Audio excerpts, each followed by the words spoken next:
Welcome to ECN Trade Daily Video.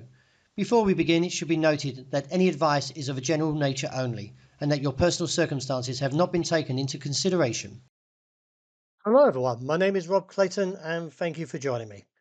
The Australian dollar found support near the 60-day moving average on Tuesday, and from that level of 65.7080 responded to a slight bullish bounce. Posting a weak Japanese candlestick hammer, the market has potential to gain, and therefore if we get a break of 66.15 should look on towards 66.65 and with the top side key level seen around 67.40-45. In the event we see a break of the level of 65.70, this should trigger stop losses back towards the region of 65.30-35, where I expect a bullish response followed by a bounce.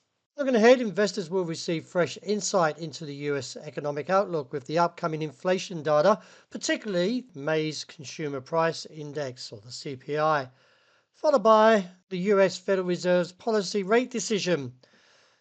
A hotter than expected US CPI report might compel Federal Reserve Chairman Jerome Powell to reconsider his stance that the monetary policy is significantly restricted to control inflation during his customary press conference following the US FOMC decision. According to forecast, the headline of the inflation report will indicate inflation at 3.4% in line with April's annual price increase. Furthermore, today we get China's inflation figures, which are the CPI and the PPI, and then tomorrow Australia will release its update on its unemployment data.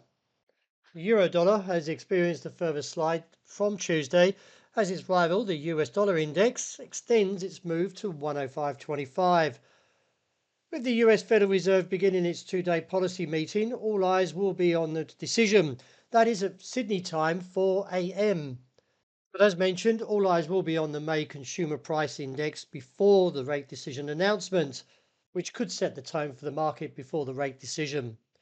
Looking at the technicals for the euro, the market has now taken out the level of 107.60, which has opened way towards 107.20. I do feel the bounce may come from 106.70-75, and if so, expect to see a very strong surge back to 108, and with the topside broader call still around 109 to 110.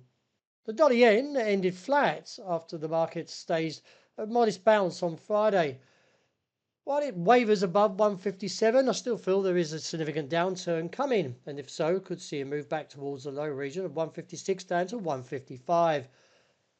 In light of how the markets performed above 157, I feel should again fail and find heavy supply or a bull trap being triggered. Since posting the Dragonfly doji, the British pound holds steady and now looks to its next target around 127.75 to 85. I feel the market could extend on and reverse this current engulfing candle and therefore look towards 129 with the broader target still around 130 to 131. Following its largest daily drop in 3.5 years on Friday, spot gold is attempting to recover its bullish bias as it now edges higher but finding resistance around 2,316.20. In view of the current pattern, we're still negative, so I feel the market has potential to move lower, and that is still holding the view down to 2,250 to 75. Wrapping up with oil since the bounce around that key level of 72.80.90. The market has taken a pause as it now trades around this level of 77.80.90 resistance.